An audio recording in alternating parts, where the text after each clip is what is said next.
प्रभु की राह देखे। सही समय पर सही तरह से प्रभु देगा संसार का धन संतों के हाथों में कि उसके उद्देश्य पूरे हो सके।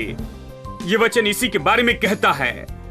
नम्र पृथ्वी की वारिस होगे यदि आप बस राह देखें, यदि राह देखते जाए, धीरज से राह देखें, प्रभु के समय की राह देखें तो ये होगा और आप पृथ्वी के अधिकारी होगे।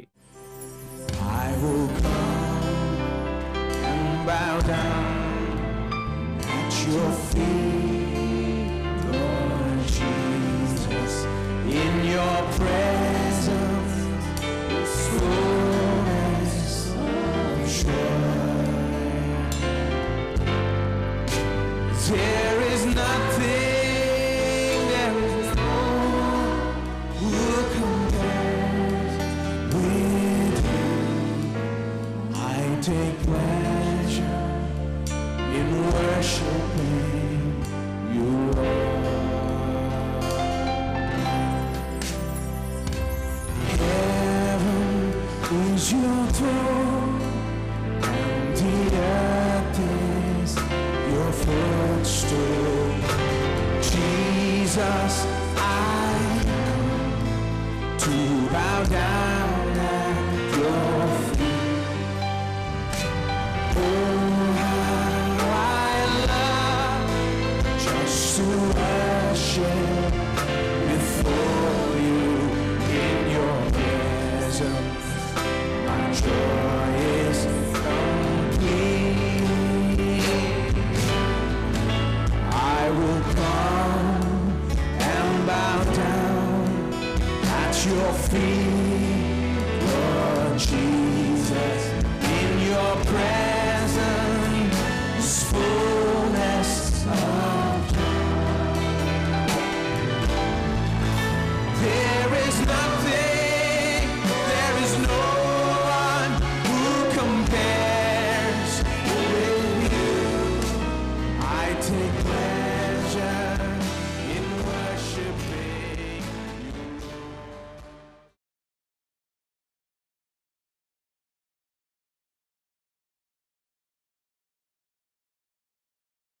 प्रभु ने उसे आशीष देने के लिए जलन न रखे। प्रभु ने उसे आशीष दी है, अवश्य ही दी, क्योंकि प्रभु ने महान योजना रखी है। वो बुद्धिमान है, इसलिए प्रभु की योजना समझ ले, इसके बारे में न डरे और जलन न रखे, उसके बारे में बातें न करते रहे, इन बातों के बारे में सोचते न रहे कि कैसे दुष्ट संपन्न होते जाते हैं और ये सब कुछ। यही बहुत से विश्वासियों की समस्या है, क्योंकि उन्हें समझते प्रभु क्या कर रहा है। तो हम क्या करते हैं उसके बारे में शिकायत न करें। इससे सुनिए, क्योंकि वो घास के समान झटकट जाएंगे और हरी घास के समान मुरझा जाएंगे। यहोवा पर भरोसा रख और भला कर। प्रभु पर भरोसा रखे और देने वाला होना सीख ले। प्रभु पर भरोसा रखे और प्रभु के लिए जीना सीखे। प्रभु पर भरोसा रखे और बांटना सीखे। प्रभु पर भरोसा रखे और प्रभु के उद्देश्यों के लिए जीना सीखे। भलाई करे, उसकी शिकायत न करे, आप भलाई करे। क्यों? देश में बसा रहे और सच्चाई में मन लगाए रहे। ये कहता है प्रभु के वचन से खाते रहे। विश्वास योग्यता में सिखाए का अर्थ है आप प्रभु की विश्वास योग्यता पर सिखाते हैं। आप प्रभु के वचन में जाते हैं और वहां आप उसकी विश्वास योग्यता बार बार दर्शाई गई देखते हैं। प्रभु की विश्वास योग्यता में सिखाते हैं। जाने, प्रभु को जाने कि विश्वास योग्य प्रभु है, जो कभी झूठ नहीं कहता, वो हमेशा अपनी प्रतिज्ञा पूरी करता। उसकी विश्वास योग्यता सिखाते रहे। अब इसे सुनिए, यहोवा को अपने सूख का मूल जान और वो तेरे मनोरथों को पूरा करेगा। दुष्ट धनी हो रहा है ये शिकायत करने के बजाय और उससे डरना और भयभीत होना, उसकी चिंता करना, कहते रहे, ये कहते रहना, खैर भाई मुझे पता नहीं संसार कहां जा रहा है। दुष्ट को देखो, वो दिनों दिन धनी होते हैं। और प्रभु के इन संतों को देखिए, जानते हैं, खैर कई बार प्रभु के संतों की बड़ी समस्या होती है वो प्रभु की बातों को नहीं समझते। वो शायद प्रभु के संत हो लेकिन मरे तो स्वर्ग में जाएंगे, लेकिन कई बार पृथ्वी के लिए भले नहीं होते। जब वो प्रभु की बातें नहीं समझते, उनके बारे में शिकायत ना करें। आप भलाई करते चले जाएं। ये कहता है कि आप प्रभु में खुद मगन हो जाएं। देखिए, इसके बजाय कि शिकायत करें, उससे डरे, आप खुद प्रभु में प्रसन्न हो जाएं। आप बस प्रभु में आनंद मनाएं। आप कहेंगे, खैर भाई मैं कैसे आनंद मनाकर प्रभु में प्रसन्न हो सकता हूं जब मैं इन दुष्टों को संपन्न होते देखता हूं। क्योंकि आप जानते हैं कि वो संपन्न हो रहे हैं कि उसे भले मनुष्य के हाथों में दे दे। हेलो, केवल जब इसे समझते हैं तो प्रभु में आनंदित हो सकते। जब तक कि आप ऐसा न करें, आप आनंदित नहीं होगे। आप प्रभु में आनंदित नहीं हो सकते जब तक कि दुष्ट संपन्न हो रहे हैं। जब आप समझते हैं कि वो क्यों संपन्न हो रहे हैं, तब आप प्रभु में आनंदित होगे। खैर, प्रभु की स्तुति, धन्यवाद प्रभु तेरे उद्देश्यों को पूरा करने के लिए। तू अपनी योजना के कारण उसे लेकर आता है। तू वही करता है जो सोचता है कि सबसे उत्तम है। तू अपनी बुद्धि के अनुसार करता है। तू बाकी सबसे उत्तम है। मैं तुझ में प्रसन्न हूं। खुद को प्रभु में आनंदित रखे और वह आपके मनोरथों को पूरा करेगा। आप दूसरे की चिंता न करें, आप प्रभु में आनंदित हो जाएं और वह आपके मनोरथों को पूरा करेगा। आपको क्या चाहिए? देखिए, ये न कहे उसके पास सब कुछ है, मेरे पास कुछ नहीं। नहीं नहीं, प्रभु में मगन हो। आप प्रभु में आनंदित हो जाएं। आपका आनंद तो वो आनंद हो जाए जो प्रभु के साथ के आपके संबंध में होता है। अर्थव्यवस्था के साथ आपके संबंध में नहीं, आपके पास कितना पैसा इस पर आधारित नहीं होता, या आपके पास कौन सी चीजें हैं, ये प्रभु में मगन होने से होता है। बहुत से लोग पैसों में मगन होते हैं, सोना और चांदी में मगन होते, लेकिन ये इस तरह नहीं होना चाहिए। एक भाई ने कहा, मेरे पास यदि पैसा होता तो मैं खुश हो जाऊंगा। मैंने कहा, मैं बहुत से लोगों को जानता हूं जिनके पास पैसा है लेकिन वो खुश नहीं है। जानते हैं, यानी खुशी इससे जुड़ी नहीं कि आपके पास कितना पैसा है। खुशी का संबंध इससे है कि आप क्या यीशु में है या नहीं। यह यीशु से आती है। देखिए, यदि आपके पास पैसा है तो आप भला कर सकेंगे उससे और प्रभु के उद्देश्य के लिए उपयोग कर सकते हैं। अच्छा है, पैसा तो उपयोग करने के लिए है। पैसा है कि आप उसका उपयोग कर सके। प्रभु वहां है कि आप उससे प्रेम कर सके। कभी प्रभु का उपयोग कर पैसों से प्रेम न करें। हां, बहुत से लोग प्रभु का उपयोग करते, जब उन्हें कुछ चाहिए तो वो वहां होते हैं, उपवास और प्रार्थना करते। जब वो बड़ी जरूरत में, परेशानी में होते हैं तो घुटनों पर आते हैं, जब तक घुटनों की चमड़ी मोटी न हो जाए। वो प्रभु का उपयोग करते और इससे लेते और उससे लेते और सब कुछ लेते हैं, और जब उन्हें मिलता है तो जितना हो सके लेते और उससे प्यार करते। ये तो गलत है। देखिए, प्रभु में मगन हो, प्रभु से प्रेम रखे, प्रभु की इच्छा रखे, प्रभु के पीछे चले, उसके ज्ञान को खोजे, उसकी विश्वास योग्यता पर मनन करे। आपकी खुशी और आनंद प्रभु में हो और हमें पैसे मिले तो उसका उपयोग करे। पैसा उपयोग करने के लिए और प्रभु प्रेम करने के लिए है। हेलो, लोग इसे लोगों के साथ करते हैं, कुछ दूसरे लोगों का उपयोग करते हैं और चीजों से प्यार करते हैं। इसलिए समाज ऐसे है। यह बुरा समाज है, यह दुष्ट समाज है, क्योंकि यह समाज चीजों से प्यार करता है। सामान्य रूप में यह तो भौतिक चीजों से प्यार करने वाला समाज है, लेकिन लोगों का उपयोग करने वाला समाज है। हेलो, लेकिन प्रभु ने हमें ऐसे नहीं बनाया है। प्रभु ने हमें मनुष्य बनाया जो लोगों से प्यार करता है और चीजों का उपयोग करता। अपने घर का उपयोग करे, कार का उपयोग करे, पैसों का उपयोग करे, सोने और चांदी का उपयोग करे। ये सब प्रभु ने दिया, इसका उपयोग करे, लेकिन लोगों से प्रेम करे, प्रभु से प्रेम करे। लोगों से और प्रभु से प्रेम करना चाहिए। पैसा उपयोग के लिए है, चीजों का उपयोग होना चाहिए। उन दोनों के बीच का फर्क जान ले। जब आप जीते हैं, लोगों का उपयोग करते हैं और पैसों से प्रेम करते, तब सब गलत होता है, सब गड़बड़ी में जाता है। आप खुशी से नहीं जी सकते हैं। ठीक है, चलिए थोड़ा आगे बढ़ते हैं। अपने मार्ग की चिंता यहोवा पर छोड़ और उस पर भरोसा रख और वही पूरा करेगा। वो आदमी जो संपन्न हो रहा है उसकी चिंता न करे। दुष्ट आदमी अपने मार्ग प्रभु को सौंपे और उस पर भरोसा रखे और वही पूरा करेगा। वो तेरा धर्म ज्योति के समान और तेरा न्याय दोपहर के ज्योति के समान प्रकट करेगा। यहोवा के सामने चुप रहे। हाँ, यही तो जवाब है। डरे नहीं, चिंता न करे। इस बात से आप जलन न रखे कि दुष्टता के काम करने वाले बस संपन्न होते जा रहे हैं। आप प्रभु में विश्राम करें, या एक और अनुवाद कहता है कि प्रभु की राह देखे। यह अच्छा अनुवाद है। धीरज से राह देखे उसके लिए, उस मनुष्य के कारण न कूड़ जिसके काम सफल होते हैं। यहां पर यह कहता है, प्रभु में विश्राम कर उसकी राह देख, उस मनुष्य कारण न कूड़ जिसके काम सफल होते हैं। यह दुष्ट व्यक्ति जो संपन्न होता है, क्योंकि वो बुरी युक्तियों को निकालता है, उसके कारण भयभीत न हो। क्रोध से परे रहे और जलजलाहट को छोड़ दे। मत कूड़, उससे बुराई ही निकलेगी। देखिए, बहुत से लोग इसके और उसके विरुद्ध में हैं। वो इतने पैसे कैसे कमा सकते हैं, उनके पास इतना पैसा क्यों है, मैं इसे देखूंगा। जानते हैं, ये और वो, ये आपका काम नहीं है। आप अपना काम करें, डरे नहीं, चिंता ना करें। बुरी योजना वाले मनुष्य की चिंता ना करें। जानते हैं, अपने क्रोध और चिंता से दूर रहे और ये सब। मत कूड़, इससे बुराई ही निकलेगी, क्योंकि कुकर्मी लोग काट डाले जाएंगे। लेकिन इसे सुनिए, जो यहोवा की बाट जो होती हैं। क्या आप वो हैं जो प्रभु की राह देखते हैं? लेकिन वो जो दुष्ट की संपन्नता से संपन्नता से जलन नहीं रखती हैं, वो इन बातों की चिंता नहीं करते हैं कि उन्हें कितना मिला है, लेकिन जो प्रभु की राह देखते हैं वो पृथ्वी के अधिकारी हो जाएंगे। अब ये एक और विचार है जो मैं कई साल तक नहीं समझ पाया। पृथ्वी के अधिकारी होंगे। जब हम छोटे थे तो स्वर्ग के अधिकारी होने में महान थे। हमारा एक ही लक्ष्य था कि एक दिन स्वर्ग के अधिकारी हो। लेकिन चलिए भजन 37 को थामे रहें और देखिए रोमी अध्याय 4, और मैं आपको एक वचन दिखाऊंगा, फिर से मैं वापस आएंगे। प्रतिज्ञा दी गई है कि हम पृथ्वी के अधिकारी होंगे। क्या आप जानते हैं, मैंने इसे कभी नहीं जाना। मसीही लोगों में बढ़ने के बाद मैंने कभी नहीं जाना कि हम पृथ्वी के अधिकारी होंगे। मैंने सोचा कि सबसे अच्छा यह होगा कि हम मर जाएंगे और एक दिन स्वर्ग में चले जाएंगे। जानते हैं, हमने इसी तरह से सोचा तो हम बहुत दिलचस्पी लेते थे यीशु कब आ रहा है कि हम चले जाएं, क्योंकि इस संसार में हमें काफी परेशानी थी और किसी ने हमें नहीं बताया कि हम इस परेशानी से बाहर आ सकते। किसी ने नहीं बताया कि यह बेहतर हो सकता। तो हमने हमेशा सोचा कि केवल यह बेहतर होगा जब यीशु आएगा और हमें लेकर चला जाएगा। तो हमने गाया मैं उड़ जाऊंगा, और हम आशा करते थे कि हम अभी उड़ जाए। जानते हैं, जब भी परीक्षा होती मैं कहता प्रभु आज ही मैं उड़ जाऊं, कल परीक्षा है, क्या तू आज नहीं आएगा? मैं अपने दिल को तैयार करता हूं, यदि तू आ जाए तो हम मैथ्स के एग्जाम के पहले चले जाएंगे। लेकिन मैथ्स की एग्जाम हमेशा आई। अब हम पहले ही परेशानी में हैं। तो मैंने अंत में सीख लिया कि जानते हैं वो मुझे यहां चाहता है।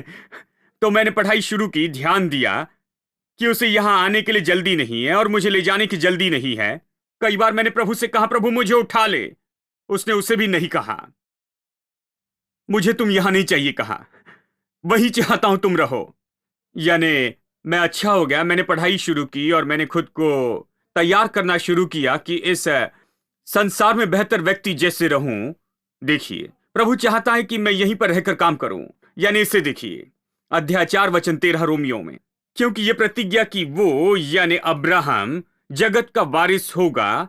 न अब्राहम को न उसके वंश को व्यवस्था के द्वारा दी गई, परंतु विश्वास की धार्मिकता के द्वारा मिली। यानी ऐसी बात है कि प्रतिज्ञा है कि वो पृथ्वी का वारिस होगा। यह कहता है जगत का वारिस, लेकिन हमेशा हमें बताया गया कि हम पृथ्वी के नहीं हैं। हमें संसार से कुछ नहीं चाहिए, हमें संसार से कुछ नहीं चाहिए। हम हमेशा स्वर्ग में जाना चाहते हैं, लेकिन हमें संसार के वारिस होना चाहिए। यही प्रतिज्ञा है, केवल अब्राहम से नहीं, लेकिन सब जो विश्वास से है कि अब्राहम की आशीष अन्य जातियों तक आ सके, इसलिए यीशु मरा। यानी अब्राहम के साथ मैं उसी आशीष से आशीषित हुआ, तो मैं इस जगत का वारिस हूं। स्वर्ग वहां मेरे लिए है। मैं जा सकता हूं जब भी मुझे जाना चाहिए। मुझे कोई जल्दी नहीं, जल्दी में ना हो। पृथ्वी मेरी राह देख रही है कि मैं वो व्यक्ति बन जाऊं जो परमेश्वर चाहता है कि मैं बन जाऊं, कि मैं इस पृथ्वी पर राज्य कर सकूं, कि मैं इस पृथ्वी पर अधिकार कर सकूं, कि मैं वो व्यक्ति बन जाऊं जो परमेश्वर ने मुझे नियुक्त किया है। इसलिए उसने मुझे बचाया है, इसलिए उसने मुझे शैतान की सामर्थ से छुड़ाया है, इसलिए उसने मुझे अधिकार दिया है कि मैं इस पृथ्वी पर अपने अधिकार का उपयोग कर सकूं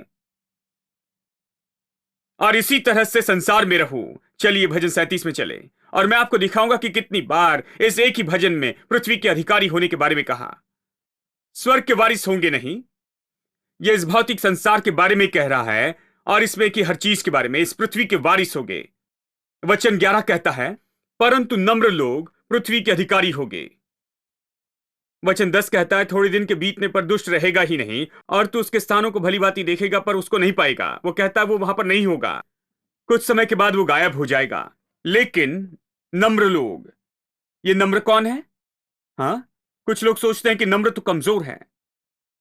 नम्र और कमजोर एक ही नहीं है। मूसा नम्र व्यक्ति था, लेकिन वो कमजोर नहीं था, वो बहुत बलवान व्यक्ति था।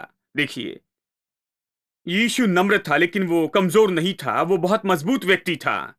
यानी नम्रता और कमजोरी एक ही बात नहीं है। कमजोरी अलग बात है, नम्रता तो बहुत बड़ा आत्मिक गुण है। नम्रता तो वो है जहां प्रभु खुद को प्रभु की इच्छा में समर्पित करता है और वो धीरज में राह देखता है प्रभु के समय के लिए और प्रभु की आशीष के लिए कि उसके जीवन पर वो आए। नम्र व्यक्ति वो है जो खुद को प्रभु के सामने समर्पित करता और प्रभु की इच्छा करता है। ये नम्र व्यक्ति है, वो प्रभु के सामने नम्र है। वो खुद को प्रभु के सामने समर्पित करता, प्रभु की राह देखता, आज्ञा मानता, नम्र से। प्रभु कहता है तुम राह देखो, चिंता ना करो, जलन न रखो, दुष्ट के संपन्न होने से तुम जलन न रखो, तुम बस राह देखो, विश्राम करो, प्रभु की राह देखो। जब आप राह देखेंगे तो क्या होगा? आप पृथ्वी के अधिकारी होंगे। यदि आप बस राह देखें तो यह सब आपके पास आएगा, यही अर्थ है। उसके बारे में जलन रखने के बजाय बस राह देखें। दुष्ट के संपन्न होने के बजाय राह देखते जाएं। बस राह देखें कि वो आपको मिल जाए। उसके बारे में जलन न रखे, उसके बारे में न सोचे, उसके बारे में बुरा न कहे, बुरे बातों को न कहते जाएं। बस राह देखे, प्रभु की राह देखे। सही समय पर सही तरह से प्रभु देगा संसार का धन संतों के हाथों में कि उसके उद्देश्य पूरे हो सके। यह वचन इसी के बारे में कहता है। नम्र पृथ्वी के वारिस होगे यदि आप बस राह देखें, यदि राह देखते जाए, धीरज से राह देखें, प्रभु के समय की राह देखें तो यह होगा और आप पृथ्वी के अधिकारी होगे। चलिए मैं और कुछ वचन पढ़ता हूं। वचन 18, यहोवा खरे लोगों की आयु की सुधि रखता और उनका भाग सदैव बना रहेगा। आप इसे पाएंगे और आपकी विरासत सदा बनी रहेगी। वचन 22, क्योंकि जो उससे आशीष पाते हैं वो पृथ्वी के अधिकारी होंगे। यदि आप प्रभु से आशीष पाए हैं तो फिर दुष्ट के बारे में गलत कहते न फिरे कि उन्हें कितना मिला और मुझे कुछ भी नहीं मिला है। नहीं, बस राह देखे, बस राह देखे, आपको मिल जाएगा। यही इसका अर्थ है। बहुत ही सरल शब्दों में आप इस वचन के बगल में लिख सकते हैं, बस राह देखे और आपको मिल जाएगा, और आप इसे अच्छे से समझ पाएंगे। बस राह देखे, आपको सब मिल जाएगा। ये इसी के बारे में कहता है। अब पढ़िए वचन 29, धर्मी लोग पृथ्वी के अधिकारी होंगे। देखिए कहता है जमीन, पृथ्वी यानी भौतिक चीजें। वचन 34, यहोवा की बाट जोता रहे और उसके मार्ग पर बना रहे। डरिए मत, चिंता मत कीजिए उस व्यक्ति के बारे में। प्रभु की राह देखे और उसके मार्गों पर चले। आप प्रभु के साथ आत्मिकता में चले और उसके वचन की आज्ञा माने। आप उसके साथ चलते रहे और वो तुझे बढ़ाकर पृथ्वी का अधिकारी कर देगा। हेलो, क्या आप ये विश्वास करते हैं? बस राह देखे, सब कुछ होगा। वो आपको ऊंचा उठाएगा, वो आप में उन्नति लाएगा कि आप इस देश को ले लेंगे। ठीक है, चलिए अय्यूब की किताब में प्लीज मेरे साथ। अय्यूब अध्याय 27, चलिए मैं पढ़ता हूं वचन 13। दुष्ट मनुष्य का भाग परमेश्वर की ओर से यह है। आप जानना चाहते कि पापी का भाग क्या है? दुष्ट व्यक्ति के लिए उसे कौन सा भाग मिलता है? आपको जानना होगा कि उसका भाग क्या है और आपका भाग क्या है। मेरा भाग है बुद्धि, ज्ञान और आनंद। उसका भाग है मेहनत, जमा करना, इकट्ठा करना, और फिर उसे जमा करने के बाद में संतों को दे देना। ठीक है, अब देखिए, दुष्ट मनुष्य का भाग परमेश्वर की ओर से यह है और बलात्कारियों का अंश उन्हें यही तो मिलता है।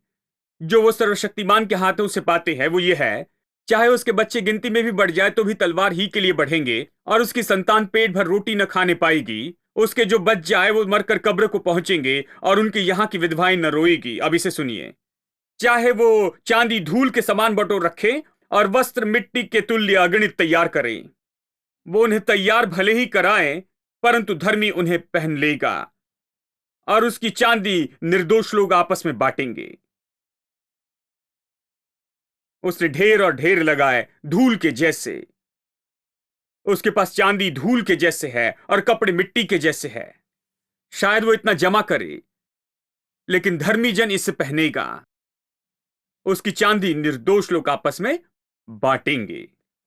बाइबल इसके बारे में कैसे बताती है, अद्भुत है। चलिए देखते हैं, भजन 37 में फिर से चलते हैं। मैं आपको एक और वचन बताता हूं। वचन 23, भले मनुष्य की गति यहोवा की। भला मनुष्य और बुरा मनुष्य, दुष्ट मनुष्य, पापी। भले मनुष्य के कदम यहोवा की ओर से दृढ़ होते हैं और उसके चलने से वो प्रसन्न रहता है। ये नहीं कहता कि विश्वासी के कदम, हेलो, हर विश्वासी का हर कदम प्रभु द्वारा नियुक्त नहीं है। प्रभु हर किसी से प्रसन्न नहीं है। जिस तरह वो व्यवहारिक रूप में रहते हैं, अपना मसीह जीवन जीते। भले मनुष्य के कदम, भला मनुष्य कौन है? वो देने वाला है। वो मनुष्य बहुतायत से देता है, वो देने वाला है। अच्छे सामरी की कहानी तो बहुत ही अद्भुत है। आप यहां 3 अलग विचारधारा देखते हैं। डाकुओं ने उस आदमी को मारा और उसे जख्मी छोड़ दिया और उसके पास का सब कुछ ले लिया। उनकी विचारधारा क्या है? उनकी विचारधारा है, जो कुछ तुम्हारा है वो मेरा है। सारे चोरों की विचारधारा होती है, वो संसार की ओर देखते और कहते हैं जो भी दूसरे का है वो मेरा है। मैं रात को जाऊंगा, दरवाजा तोड़ूंगा, भीतर जाऊंगा और सब कुछ ले लूंगा, सब कुछ निकालूंगा, क्योंकि जो भी तुम्हारा है वो मेरा है। ये चोर की विचारधारा है।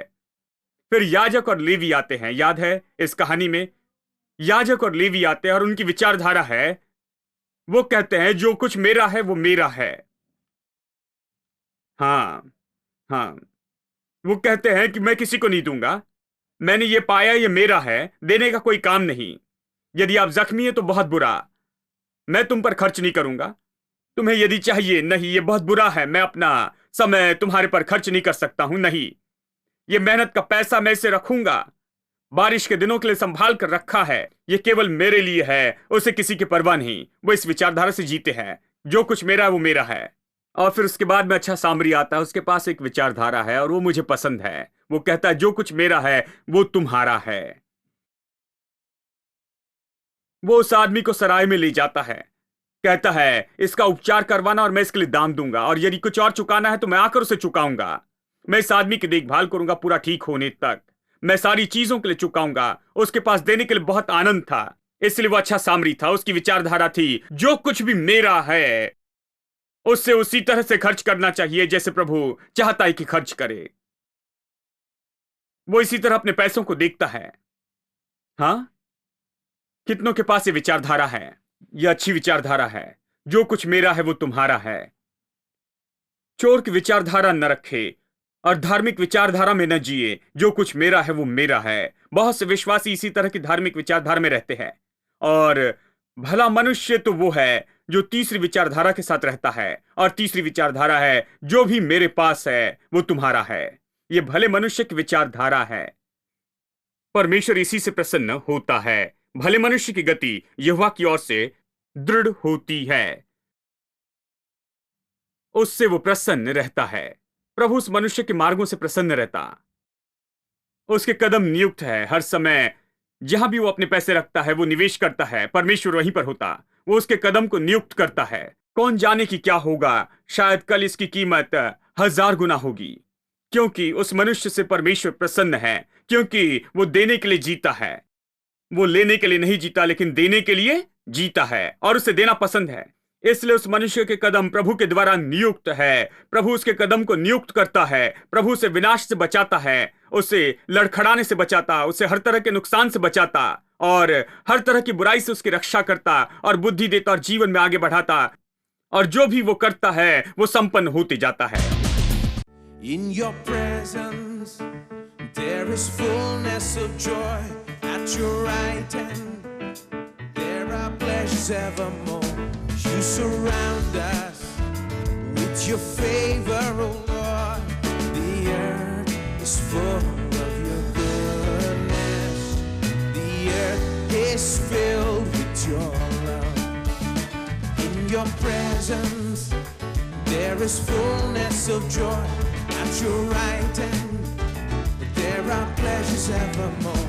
You surround us with your favor, O Lord.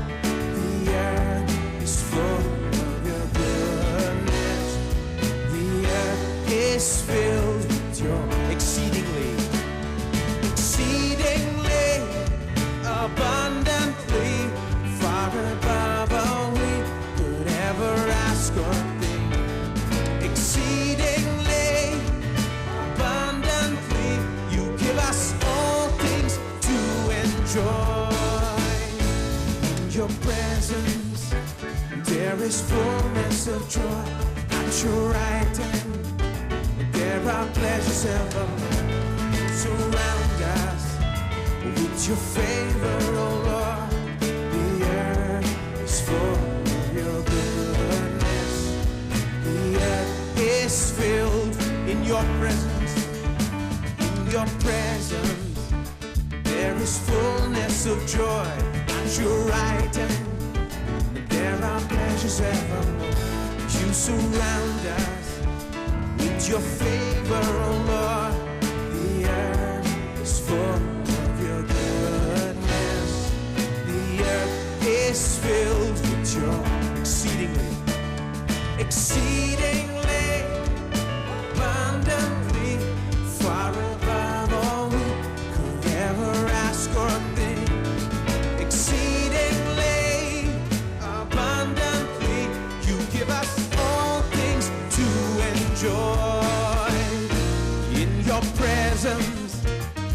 there is fullness of joy at your right hand. There are pleasures evermore. You surround us with your favor, oh Lord. The earth is full of your goodness. The earth is filled with your exceedingly abundantly, far above all we could ever ask or think. Exceedingly, you give us all things to enjoy. In your presence there is fullness of joy. At your right hand there are pleasures evermore. You surround us with your favor, oh Lord. The earth is full of your goodness. The earth is filled exceedingly abundantly, far above all we could ever ask or think. Exceedingly abundantly, give us all things to enjoy. In your presence there is fullness of joy. At your right hand there are pleasures evermore. You surround us with your favor, oh Lord. The earth is full